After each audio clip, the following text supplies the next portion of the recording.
चलिए, आज एक ऐसी कहानी सुनते हैं जो सिखाती है कि सच्ची दौलत असल में होती क्या है। ये कहानी है सोमदत्त नाम के एक बहुत अमीर व्यापारी की, जिसके पास देखा जाए तो सब कुछ था, फिर भी उसे हमेशा और ज्यादा की चाह लगी रहती थी। देखते हैं कि उसकी ये कभी न खत्म होने वाली भूख उसे कहाँ ले जाती है। कभी यह सोचा है कि कोई ऐसा इंसान जिसके पास दुनिया की सारी दौलत हो, वो अंदर से इतना खाली क्यों हो सकता है? तो मिलिए सोमदत्त से, एक ऐसा ही आदमी जो इसी गहरे विरोधाभास में जी रहा था। एक तरफ सोमदत्त के पास इतनी दौलत थी, इतनी कि वो शायद पूरा का पूरा शहर खरीद सकता था, लेकिन दूसरी तरफ अंदर से वो बिल्कुल खोखला था। एक ऐसी भूख से भरा हुआ जो कभी मिटती ही नहीं थी। वो जितना ज्यादा कमाता था, उतना ही ज्यादा खालीपन महसूस करता था। और ये जो भूख थी ना, ये सिर्फ उसके मन तक ही सीमित नहीं थी। इसका असर उसके हर काम में दिखता था। इसी वजह से वो एक बहुत ही कठोर और बेरहम इंसान बन चुका था। उसकी दौलत ना तो उसे खुशी दे रही थी और ना ही किसी और को। तो जब शहर में बुद्ध के आने की खबर पहुंचती है, सोमदत्त इसे ज्ञान पाने का कोई रास्ता नहीं समझता। नहीं, वो इसे एक बिजनेस अपॉर्चुनिटी, एक सुनहरा मौका समझता है। सोचता है कि शायद और ज्यादा मुनाफा कमाने का कोई गुप्त नुस्खा हाथ लग जाए। तो सोमदत्त पहुंच जाता है बुद्ध के पास। वो भीड़ के छंटने का इंतजार करता है, और जैसे ही मौका मिलता है, वो बिना किसी झिझक के सीधे अपनी बात सामने रख देता है। देखिए, सोमदत्त यहाँ कोई लाग लपेट नहीं कर रहा। वो एकदम साफ और ईमानदार हैं कि उसे क्या चाहिए। उसे मन की शांति नहीं चाहिए, उसे तो बस और ज्यादा पैसा कमाने का एक सीधा साधा तरीका चाहिए।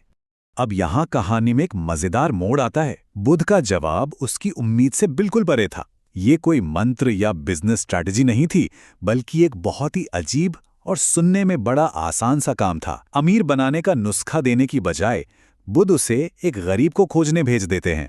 सोमदत्त को लगा, अरे ये तो बच्चों का खेल है। वो फौरन शहर लौटता है ताकि सबसे गरीब आदमी को ढूंढकर अपना इनाम यानी कि अमीर बनने का नुस्खा पा सके। उसे पूरा यकीन था कि यह काम तो चुटकियों में हो जाएगा। तो सबसे पहले वो कहाँ रुकता है? सड़क के किनारे बैठे एक भिखारी के पास, जिसके कपड़े फटे पुराने थे, पर आंखों में एक अजीब सी शांति थी। सोमदत्त उससे वही सवाल पूछता है जिसका जवाब उसे पहले से ही पता लगता है। तो भिखारी मान लेता है कि हाँ, मेरे पास तो बस ये कटोरा ही है। लेकिन तभी सोमदत्त एक अजीब चीज नोटिस करता है। ये भिखारी तो सच में खुश नजर आ रहा है। और बस यही वो पल था जिसने सोमदत्त की पूरी सोच को हिला कर रख दिया।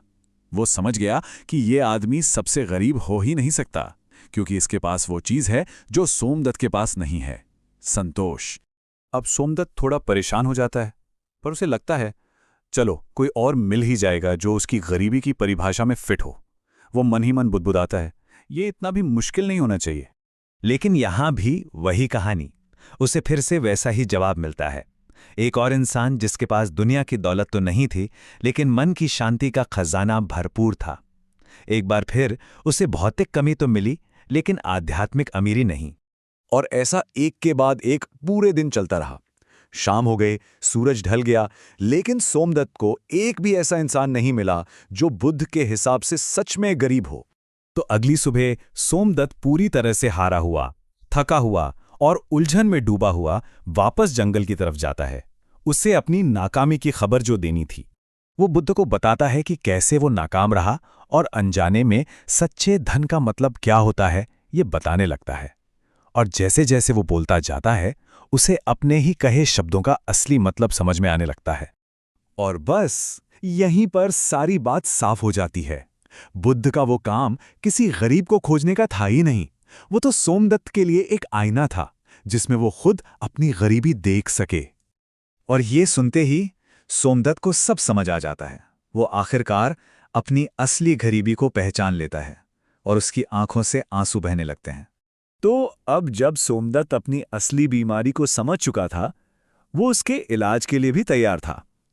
शायद जिंदगी में पहली बार वो सच में कुछ सुनने और सीखने के लिए तैयार था।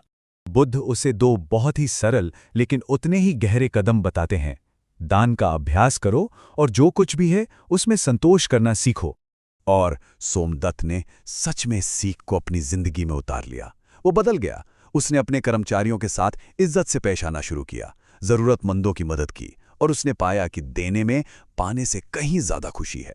उसका व्यवहार बदला और साथ ही उसके मन की हालत भी बदल गई। तो आखिर में सोमदत्त एक ऐसा इंसान बन गया जिसका सम्मान उसकी दौलत के लिए नहीं, बल्कि उसके अच्छे दिल और स्वभाव के लिए होता था। उसने वो सच्ची दौलत पाली जिसकी वो अनजाने में तलाश कर रहा था। तो ये प्राचीन कहानी हमें आज भी एक बहुत ही जरूरी सवाल पर लाकर छोड़ देती है कि असल में हम अपनी दौलत को, अपनी अमीरी को किस चीज से नापते हैं।